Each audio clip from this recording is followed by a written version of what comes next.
ఇక ఏ మాత్రం లేట్ చేయకుండా జల్దిన ముచ్చట్లు షురు చేసుకుందాం. ధూమ్ ధామ్ ముచ్చట్లు షురు. ఇందిరమ్మ పాలన అంటే ఏమిటి? రైతులను హరిగోస పెట్టుకునే పాలననే ఇందిరమ్మ పాలన అంటారు. ప్రజాపాలన అంటే ఏంటి? ఆశ పుట్టించి నమ్మిచ్చి మోసం చేయడాన్నే ప్రజాపాలన అంటారు. రైతులను దేకకపోవుడే రేవంత్ అన్న రాజ్యం, వ్యవసాయాన్ని ముంచుడే షెయి పార్టీ సర్కారు ఉపాయం. ఏమంటారు? అంతేనా కాదా? ఇగో నా నోటి నుంచి వచ్చిన మాటలు, మన రైతుల మాటలు, రాష్ట్రంలో ఏ ఊరికన్నా పోనరోల్లా, ఏ రైతునన్నా మీరు మెసిలియుండ్రి ఇగో ఇదే మాట చెప్తారు. నాతో అన్నారు కాబట్టే నేను ఈడ కూర్చొని మీకు చెప్తున్నా.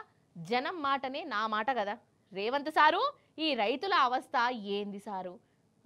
ఈ తన్లాట ఏంది? అసలు మీరు చూస్తాన్రా లేకుంటే చూసి చూడనట్టు ఉంటున్నారా?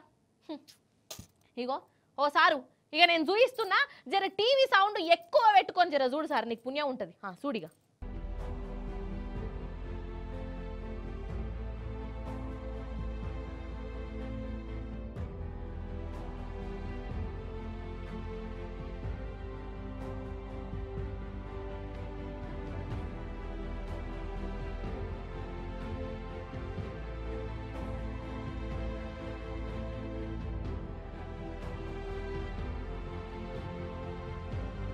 ఇగో ఇది ఇప్పుడు మన రాష్ట్రంలో రైతుల పరిస్థితి. కండ్ల పొంట నీళ్లు పెట్టుకోనోళ్ళు లేరు. ఎటు చూసినా రైతుల గోసలే కనబడుతున్నాయి నాకు.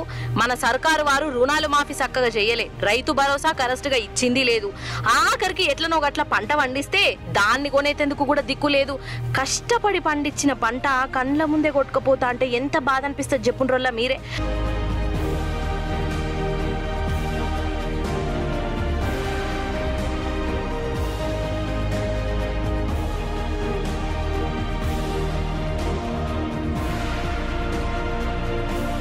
అసలు నాకు తెలియకడుగుతా, రైతులు ఓట్లతోనే ఈ రేవంత్ సారు గద్దెక్కిండు. 2 లక్షల రుణాలు మాఫీ చేస్తా, రైతు బంధు ఇంకో 5,000 పెంచుతా అని ఉద్దరముచ్చట్లు చెప్పిండు. రైతులు ఓట్లేసిర్రు, ఖతం. ఇక ఎప్పుడైతే షెయి పార్టీ అధికారంలోకి వచ్చిందో, కేసీఆర్ సారు పక్కకు జరిగిండో, ఇక అప్పటి సంధి అసలైన దోకా షురు అయింది. రైతులు నిలువూతా మోసపోతూనే ఉన్నారు. అసలు షెయి పార్టీ ఇంతగానం ఎందుకు పగబట్టిందో అర్థమే అయితలేదని అంటున్నారు అలా రైతులు.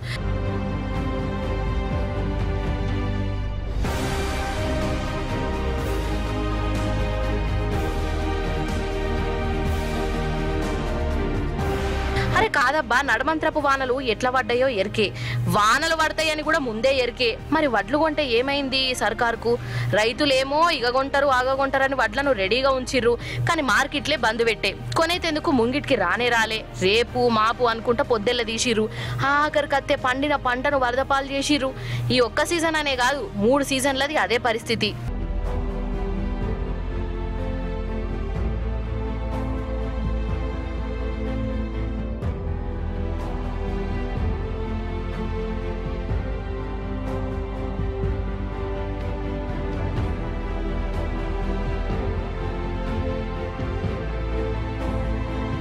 వడ్లనే కాదు, అటు మిర్చి మాడి తోటలు కూడా సత్యనాశ అయిపోయినాయి.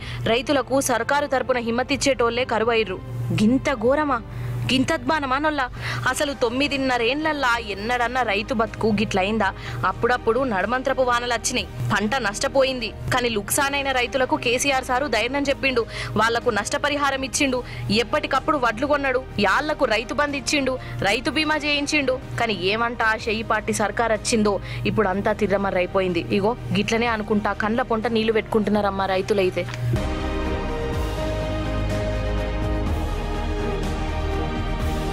అవుగాని మీకు ముచ్చట చెప్పాలి నానోళ్ళ, నేను స్కూటర్ నడుపుడు నేర్చుకుంటానా కాదు, మా నాయన నేర్పుతున్నాడు నాకు. బ్రేకులు కొట్టుడైతే మంచిగానే కొడుతున్నా కానీ అగో మొన్న నా ఇచ్చ నేను నడుపుకుంటా పోయినా, కానీ స్తంభాన్ని గుద్దినోళ్ళ కొత్త స్కూటరు సొట్టపోయింది బాగా. సరే ఇక నా స్కూటర్ తోలుడు గురించి మళ్ళీ ఎన్నడన్నా రికామ్ దొరికినప్పుడు చెప్తా కానీ ఇగో ఇక్కడ ఏందోల్లా నాకంటే మంచిగా ఈ స్కూటర్ తోలుతాన్రు ఎవరు అని అంటారా? చూడుర్రి మరి ఎవరో, మీరు పరిశాన్ మాత్రం ఖర్చాన్ అవుతారు. చూడుర్రి, ఇది చిత్ర విచిత్ర ప్రేమే పో. అయితే ఈ గల్లీని చూడురులో ఎవరి బిజిల వాళ్ళు ఉన్నారు కదా, ఎవరి పోకట వాళ్ళదే. ఇక ఈ రోడ్డు పక్క పొంటే ఒక తెల్ల స్కూటరు ఆగున్నది, కానొస్తున్నదా మీకు? ఆగుర్రి, ఎర్ర కలర్లా నిషాని పెడతా. ఇప్పుడు కనబడ్డది కదా, ఆడికెళ్ళి ఒక ఎద్దత్తాంది.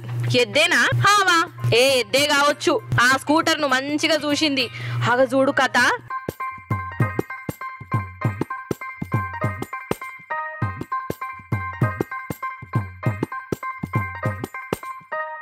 ఇక ఎద్దుకు తెల్ల స్కూటర్ ను చూడంగానే ఏమనిపించిందో, ఇక దాన్ని తోలే ఎగురం పెట్టుకున్నదుల్లో మనుషులే ఎందుకు నడపాలే, నాకెందుకు నడపరాదు అని అనుకున్నది కావచ్చు.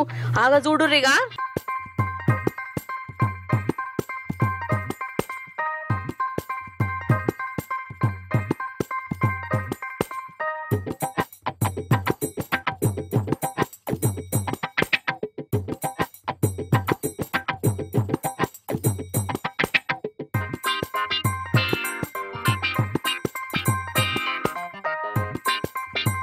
ఓష్ని చూసినావా దంచుకపోతాంది. అర్రర్రర్ర నెమ్మదిగానే బ్రేకులు పట్టు బ్రేకులు. అగ్గో ఎంత చక్కగా నడుపుతాందో చూడురోల్లా. ఒక్కల్ని కూడా టక్కర్ చేయకుండా మనకంటే ఈ ఎద్దే మంచిగా తోలుతున్నది బండిని. అసలు ఏమన్నా డ్రైవింగా, ఎంత దూరం పోతుందో మరి గిట్లనే. పాపం కాళ్ళు గుంజుతున్నట్టునే, అందుకే బండి మీద పోతాంది. ఎవరినన్నా లిఫ్ట్ అడగకపోయినావు?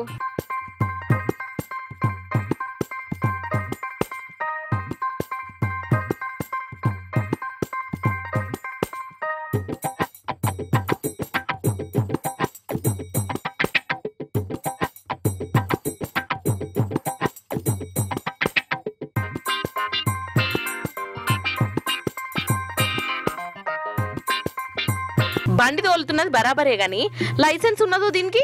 కమస్కం హెల్మెట్ కూడా పెట్టుకోలేదు కదా. పుసుక్కున్న ట్రాఫిక్ పోలీస్ వచ్చి హెల్మెట్ లేదని దీనికి షాలాన్ రాస్తే పైసలు ఏడుకేలు పట్టుకొత్తది కావచ్చు.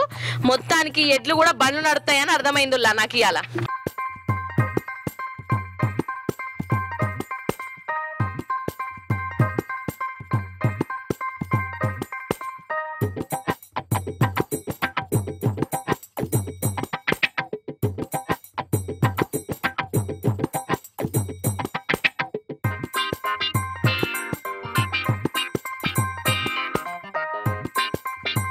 అవుగని ఇది ఏ కాలం వల్ల చెప్పుండ్రి, మీరు చెప్పుండ్రి, కరెక్ట్ చెప్తారు మీరు.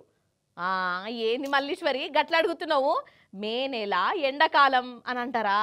ఎండాకాలం కాదు, కలికాలము కాదు, ఎండా వానాకాలం.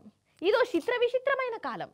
ఇక ఇదివర సంధి మనకు కాలాలు 3 కాదు, ఎండవాన కాలంతో కలిపి 4 అనుకోవాలి. అరే లేకుంటే ఏందోల్లా మరి పగటీలు దాకానేమో ఎర్రటెండ సురుకు సురుకు మనం చంపిందా? మరి సూర్యదేవుడు ఏమనుకున్నాడో ఏమో, లేకుంటే వానదేవునికే ఇగో హట్ అయిందో నాకు తెలియదు. మాపటిలి రానే వచ్చింది, దంచనే దంచిండు, మొత్తానికి ఎండ దంచుతాంది, వాన దంచుతాంది, జనమాగమైతాండ్రు. ఆగ చూడుర్రి మీరే కథ. ఇదేందయ్యా ఇదే? గిట్ల కూడా ఉంటదా? అసలు ఈ వాతావరణము ఏమైతున్నది? మన జనాలను ఏం చేద్దాం అనుకుంటున్నది? అసలు ఎండాకాలమా, వానకాలమా, లేకుంటే చలికాలమా? ఏది తెలియకుండానే పోతుంది. మస్తు ఉడకబోసిందా? వడగాల్పులు వచ్చినాయా? బయట మస్తు ఎండగొట్టింది కదా. ఇగో ఇట్లా మాపటిలి కాగానే సూర్యుడు లటుక్కున మాయమైపోయిండు. మబ్బులు కర్రెగైనాయి. అప్పటికప్పుడు వాన వడనే పడ్డది.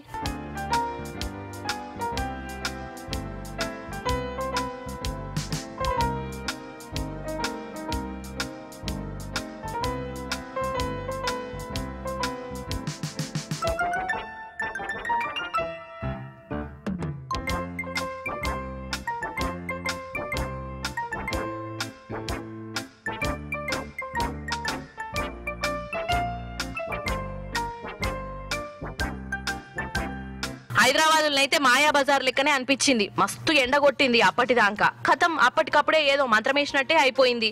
ఇక రోడ్లు అయితే ఆగమాగం చందన ఏడ చూడు ట్రాఫిక్ జాము.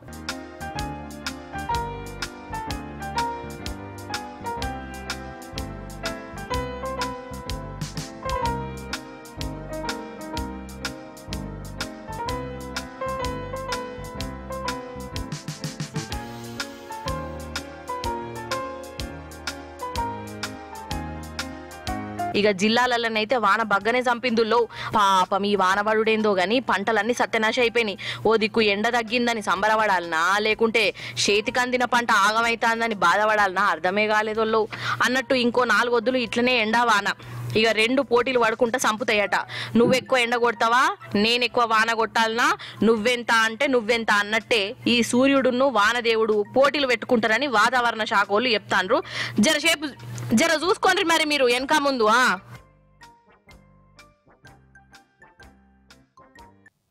ఏంది కొలువులు, సప్పుడేక ఈ కొలువులు బంద్ పెట్టి ఒక యూట్యూబ్ ఛానల్ పెట్టుకోవాలి అని అనుకుంటున్నాను వాళ్ళ ఎటైతట ఏమన్నా కానీ నొల్ల నా కళ్ళ ముందట నేను వాళ్ళ బిల్లి బిత్తి రోళ్ళు కూడా యూట్యూబ్ ఛానల్ పెడతాండ్రు వేలకు వేలు లచ్చలకు లచ్చలు కమాయిస్తూనే ఉన్నారు వాళ్ళ నేనే పిసదాన్ని అవుతున్నానా ఏంది అని అనిపిస్తుంది నాకు అందుకే నేను కూడా పెద్ద యూట్యూబ్ ఛానల్ పెడతా లచ్చలు లచ్చలు కమాయిస్తా నాకెందుకు ఈ ఉపాయం ఇంత లేటుగా వచ్చిందంటే మీరు చూడు గిలువులు అన్ని బేకారే అనిపిస్తున్నదిగా యూట్యూబ్ ఛానల్ పెట్టుకునుడే నయం ఫోన్ రోల్ల ఒక్కొక్కళ్ళు ఓగా కమాయిస్తున్నారా అనోళ్ళ అసలు వామ్మో నెలకు 1,00,000 2 లక్షలు 5 లక్షలు 50 లక్షలు కూడా కమాయించుకునేటోళ్ళు ఉన్నారట ఖాళీ 3 ఏళ్లనే 21,000 కోట్ల రూపాయలు సంపాదించురోళ్ళ యూట్యూబ్ లో వీడియోలు పెట్టి మీరిన్నది నిజమే 21,000 కోట్లు ఖాళీ మన దేశం లెక్కనే కాదు ఈ ముచ్చట యూట్యూబ్ CEO సారే చెప్పుకొస్తున్నాడు గిట్ల సంగతి ఆలు రానోడు కూడా కరోడ్పతి అయితాండు ఏదో ఒక వీడియో తీస్తాండ్రు యూట్యూబ్ లో పెడతాండ్రు పైసలు సంపాదిస్తున్నారు అని చెప్తున్నాడు లో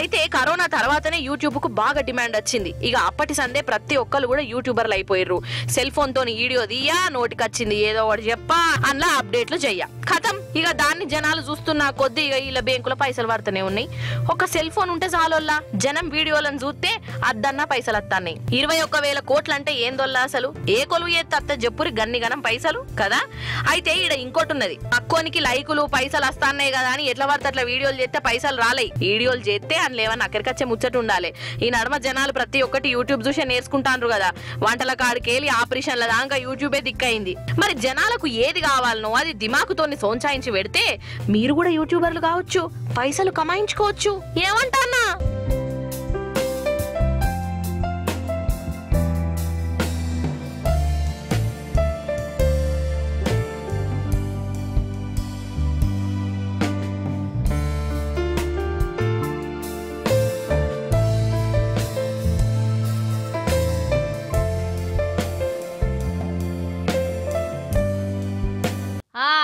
మొత్తానికి ఇక పాకిస్తాన్ తోని అసలు మనకి సోపతి పురాగా బంద్ అయినట్టే కొడుతున్నదల్లా చూస్తా అంటే యుద్ధం ఒక జేషుడే తక్కువ ఉన్నట్టున్నది ఇక ఈసారి ఉత్తపచ్చిగా అలుగుడు గులుగుడు కాదు పాకిస్తాన్ దేశాన్ని మోసమర్రకుండానే ఎత్తున్నది మన సర్కారు మీకు దండం రా నాయన మీతో అసలు పొత్తే వద్దు సోపతి అసలే వద్దు మీరు మా ఇంటికి వచ్చుడొద్దు మేము ఇంటికి వచ్చుడు లేదు అన్నట్టే నడుతాందోల్లా కదా పాన్రిగా ఈ రెండు దేశాల నడుమ నడుస్తున్న లేటెస్ట్ ముచ్చట్ని ఇప్పుడు మల్క చూసొద్దాం రాండ్రి జల్దిన ఇక మన దేశానికి పాకిస్తాన్కు ఇక మాటలు లేవు మాట్లాడుకోవటాలు లేవు కలిసి కూర్చొని షాయి దాగుడు కూడా లేదు అసలు వాళ్ళు ఇట్లా అచ్చుడు కూడా లేదు మనం అటు ఓవుడు లేదు ఆ ఇంటి కాకి మన ఇంటి ముంగట కూడా వాలుడే లేదు ఇగో ఇట్లనే నడుతాందుల్లో కథ ఇక ఇప్పటికే మన దేశంలో ఉన్న పాకిస్తాన్ వాళ్ళను వాళ్ళ దేశానికి సాగదోలినాం ఇక అట్నుంచి అటు ఇట్నుంచి ఇటు పోయే విమానాలు బందు బార్డర్ కూడా మూసేసినాం నీళ్లు కూడా వంపుతలేము ఎండుకపోతుర్రట అక్కడ ఇక ఇప్పుడు పాకిస్తాన్ నుంచి మన దేశానికి వచ్చే సామాన్లు కూడా బందే ఇక పాకిస్తాన్లో తయారయ్యే వస్తువులు మనం వాడనే వాడొద్దు అన్నట్టు అయింది కథ ఆడికెళ్ళి ఓడలల్లా విమానాలల్లో వచ్చే సరుకులు ఇక రావు ఆఖరికి తొవ్వలని బంద్ పెట్టిర్రు అది సరే కానీ పాకిస్తాన్ నుంచి మన దేశానికి దిగుమతి చేసుకుంటామా అంతగానం ఏమత్తాన్నాయి అని అనిపించచ్చు నేను చెప్తా రాతి ఉప్పు పాకిస్తాన్ నుంచే మన కాడికి వస్తుంటుంది ఈ ఉప్పును ఆయుర్వేదంలో వాడతారు ఇక బాదం జీడిపప్పు అంజీరు గింజూరు అలాంటి డ్రై ఫ్రూట్స్ కూడా పాకిస్తాన్కి వెళ్ళి మనం తీసుకుంటున్నామంట అంటే ఇవి కూడా ఆడికెళ్ళి రావు మరి ఆడికెళ్ళి అత్తలేవు కదా అని ఈడ వీటి రేట్ అయితే పిరం కావు కదా మరి ఏమో ఇక పేషావర్ చెప్పులు కూడా పాకిస్తాన్ కాడికెళ్ళే వస్తున్నాయి అటు మీది బాజుకు బొచ్చాడు మంది పేషావర్ చెప్పులే వేసుకొని రోడ్లు వెంబడి తిరుగుతారట ఇక లాహోరీ కుర్తాలు పైజామాలు సల్వార్ సూట్లు కూడా పాకిస్తాన్ నుంచే మన దేశానికి వస్తున్నాయి ఇన్నొద్దుల సంధి ఇక ఇప్పటి సంధి అవి కూడా బందే మొత్తానికి ఎగుమతులు దిగుమతులు ఉండయి మంచిదే ఉండకుంటే ఉండకుంటమాయే వాడు చేసిన లత్కోర్ పనికి ఇలాంటి శిక్షనే వేయవలసిందే కానీ ఇదే మోకాన అనుకుంటా రేట్లయితే పిరం చెయ్యరు కదా గదే అంటున్నా మరి ఏమన్నట్టులో రియాలిటీ ముచ్చట్లు మళ్ళీ వచ్చేటప్పుడు ఇంకిన్ని ముచ్చట్లతో కలుస్తా అప్పటిదాకా మీరైతే చూస్తూనే ఉండు టీ న్యూస్ నేను ఉంటా మరి నమస్తే టాటా